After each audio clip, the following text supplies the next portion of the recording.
Drew McIntyre lagi-lagi rusuhin SmackDown. Trick Williams dan Kiana James lolos kualifikasi Elimination Chamber. Nia Jax dan Les Legend rusuhin Rhea Ripley. Dan masih banyak lagi. Selamat datang di Extra Smack, di mana kita akan nge-recap dan nge-review episode SmackDown hari ini tanggal 21 Februari 2026. SmackDown hari ini dibuka sama Cody Rhodes yang masuk ke ring dan dapat sambutan meriah banget. Tapi baru mulai dipotong sama Jake Fatu. Fatu ngebahas kejadian minggu lalu pas dia dibanting sama Drew McIntyre ke meja komentator. Kata Fatu, kalau bukan gara-gara Drew, dia nggak bakal repot-repot bahas Elimination Chamber.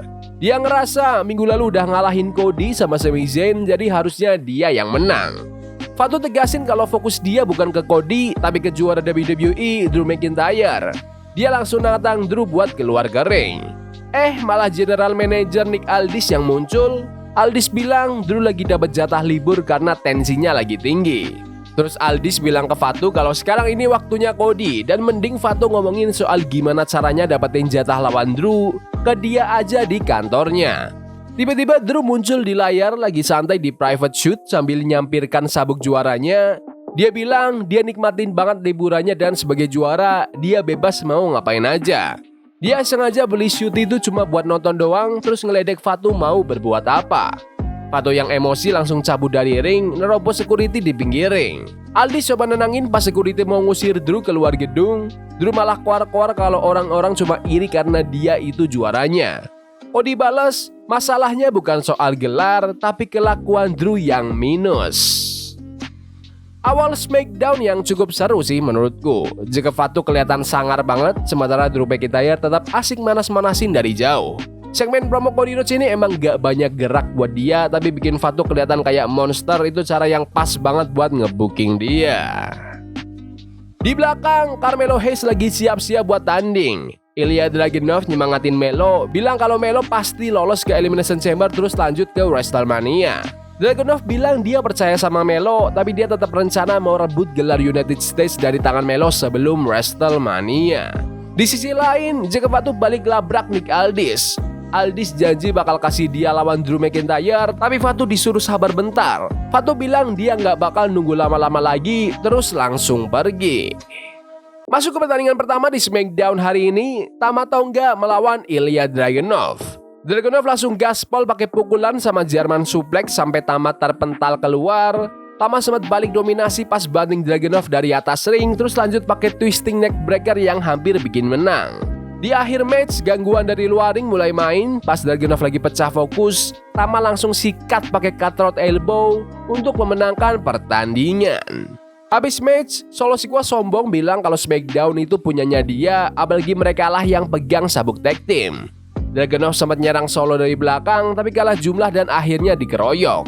Matt Cardona sama Apollo Crews coba bantuin, tapi malah ikut diajar. Tiba-tiba lampu mati dan ada pesan video dari The Wyatt Six. Uncle Howdy nyindir Solo yang coba berani karena ada keluarganya, terus nantang Solo buat berani muncul sendirian di ring besok-besok. Solo kelihatan shock banget pas videonya kelar. Push buat Tama Tonga ini jalan terus ya dengan kemenangan gede lagi. Aku seneng banget nonton matchnya Ilya Dragunov juga karena dia selalu totalitas dan acting sakitnya beneran kerasa. Kayaknya Uncle Howdy juga pengen lawan Solo Sikoa 1 lawan 1 nih, walaupun belum resmi diumumin. Di belakang, Nick Aldis marahin Drew McIntyre soal kekacauan tadi. Aldis peringatin Drew jangan coba-coba mainin kesabaran dia. Drew akhirnya bilang dia bakal cabut dari gedung. Terus ada Randy Orton yang diwawancara Byron Saxton soal tensi menuju Elimination Chamber. Aleister Black datang dan nanya apa Orton yang dulu masih ada. Black bilang dia bakal keluarin sisi sangar Orton itu lagi. Juara wanita WWE kita, Jade Cargill, masuk ke ring habis menang lawan Jordynne Grace minggu lalu. Dia bilang dia bakal pertahanin gelarnya dengan cara dia sendiri dan usaha Jordynne kemarin itu belum cukup. Jade juga ngebahas soal keputusan Liv Morgan, siapa yang bakal dia pilih. Jade mau denger langsung tatap muka. Dia juga nyebutin nama-nama yang mungkin menang di Elimination Chamber dan sombong kalau pas WrestleMania nanti dia tetap bakal jadi juara. Saat Flair masuk mau tanding, Jet sempat hadap-hadapan sama Charlotte di jalan masuk sebelum akhirnya disuruh balik ke belakang sama petugas. Ya, ini promo tipikal Jet Cargill lah, pamer betapa hebatnya dia. Lanjut ke pertandingan kualifikasi Elimination Chamber antara Charlotte Flair lawan Kiana James lawan Nia Jax. Match triple threat ini dibuka sama tensi antara Charlotte sama Kiana, soalnya Kiana awalnya mau kerja bareng sama Nia Jax buat ngeroyok Flair. Tapi Nia malah nyerang dua-duanya pakai headbutt sama running hip attack. Pas bahu Nia nabrak tiang ring, Kiana sempat dominasi Flair bentar. Pas akhir-akhir, Nia Jax keluarin Annihilator Splash ke Kiana, tapi Flair langsung gagalin pinnya. Pas semua lagi tepar, Flair ngasih powerbomb ke Nia dan mau kunci pakai figure 8. Tapi sebelum kekunci, Kiana pinter banget nyelip di bawah dan ngelakuin crucifix pin untuk memenangkan pertandingan. Kiana James resmi lolos ke Elimination Chamber. Pertandingan triple threat yang keren. Walaupun belakangan banyak match model ginian, tapi yang ini tetap seru. Charlotte Flair emang jagoan di match ginian, Kiana James juga makin jago 2 bulan terakhir, dan Nia Jax tahu banget perannya. Hasilnya ngejutin tapi aku suka karena Kiana emang lagi dapat momentum bagus dan sekarang dia dapat panggung gede di Elimination Chamber. Lanjut ke pertandingan antara Oba Femi melawan Kate Wilson. Sebelum tanding, Kate Wilson sempat-sempatnya baca puisi buat ngeledek Oba Femi. Oba sih nyantai aja, tapi pas udah di ring, Oba langsung bantai pakai running uppercut sama lemparan maut. Match kelar cepat banget pakai Fall from Grace hit out powerbomb untuk Oba yang memenangkan pertandingan.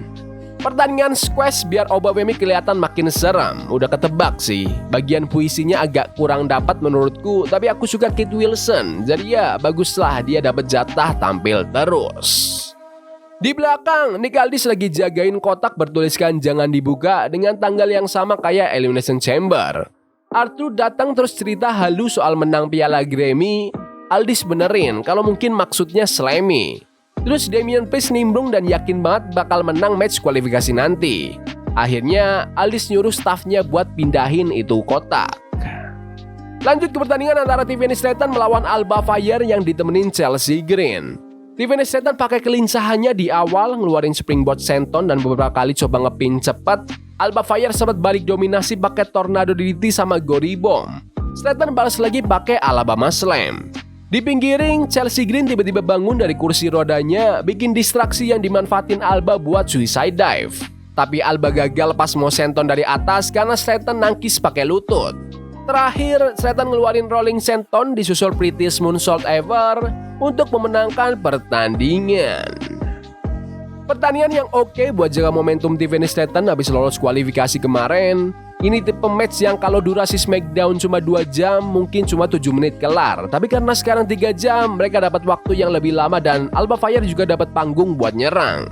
Aku suka Alba, cuma sayang aja dia jarang di booking buat menang.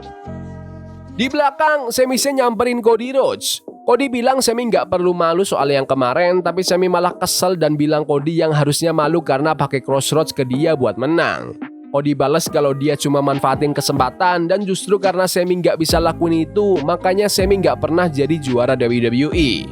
Sami bilang Cody udah kelarin ceritanya, sedangkan dia udah bertahun-tahun berjuang tapi nggak kelar-kelar. Cody ngingetin, pas dia dulu kehilangan gelar gara-gara sok mau jadi orang benar. Terus dia bilang ke Sami kalau satu-satunya penghalang buat Sami ya dirinya sendiri. Pas Cody cabut, Trick Williams nyamperin Sami dan bilang dia bakal berhasil di tempat yang Sami gagal. Terus Sami ngejar Cody lagi buat minta maaf. Sami bilang semua orang tahu Cody bakal jadi juara lagi. Tapi dia titip pesan jangan lupain orang-orang yang udah bantuin dia. Cody bilang dia nggak bakal lupa. Lanjut ke pertandingan kualifikasi Elimination Chamber antara Damian Priest lawan Trick Williams lawan Carmelo Hayes. Match ini benar-benar adu kekuatan. Priest dominasi di awal pakai flatliner sama Black Arrow Slam. Melo balas pakai serangan springboard sama Frog Splash. Trick juga nggak mau kalah, dia adu jotos sama Melo sampai penonton satu arena rame nyanyiin yel-yel soal sejarah mereka di NXT. Habis saling balas serangan, Priest ngasih Razor's Edge ke Trick. Melo mau nyerang dari atas tapi dijegat Priest. Terus tiba-tiba Trick ngasih trick shot nih yang bikin Melo mental keluar ring. Terakhir, satu lagi trick shot nih mendarat di muka Priest untuk memenangkan pertandingan. Trick Williams resmi ke Elimination Chamber. Match triple threat yang sama kerennya kayak yang cewek tadi. Siapapun yang menang sebenarnya aku oke-oke aja. Kemenangan Trick Williams ini pasti bikin egonya makin gede, sementara Carmelo Hayes sama Damian Priest udah kasih perlawanan maksimal. Intinya emang buat ngasih momentum aja buat Trick. Beberapa tim lagi ngumpul di dekat kotak misterius tadi. Candice LeRae ngomel gara-gara Johnny Gargano berbaring di atas kotak itu. Jordynne Grace datang terus bacot-bacotan sama Candice. Nicky Aldis akhirnya mutusin mereka bakal tanding minggu depan. Terus Jade Cargill disamperin Bifab sama Michin. Mereka bilang gak takut sama Jade, bahkan Michin udah bawa kendo stick. Jade cuma pergi gitu aja tanpa ngeladenin. Lanjut ke pertandingan antara Rhea Ripley melawan Julia. Rhea Ripley langsung tancap gas pakai vertical suplex. Julia balas pakai dropkick dan nyerang Rhea di dekat tiang ring. Pas balik dari iklan, Rhea dominasi lagi pakai tendangan dari atas ring. Julia balas lagi pakai head scissor sama running knee. Tiba-tiba Nia Jax muncul di pinggir ring, Rhea langsung hajar dia, terus Lash Legend masuk ke ring dan nendang Rhea. Match pun berakhir jadi diskualifikasi. Habis itu, Nia sama Lash ngeroyok Rhea sampai akhirnya Io Sky datang bantuin. Akhirnya Rhea sama Io berhasil usir mereka dari ring. Padahal matchnya lagi seru-serunya, malah dirusak sama Lash Legend dan Nia Jax. Aku pengen banget lihat match bersih yang durasinya lama antara Rhea Ripley sama Julia, karena mereka berdua emang pegulat wanita terbaik di WWE sekarang. Serius deh. Oba Femi ketemu sama The Miz di belakang. The Miz sok-sokan jadi pemimpin ruang ganti dan mau kasih saran, tapi Oba Femi malah nganggap itu tantangan dan mau minta match ke Nick Aldis. Miz langsung panik bilang dia itu nggak minta tanding. Terus di locker, Charlotte Flair lagi ngobrol sama Alexa Bliss.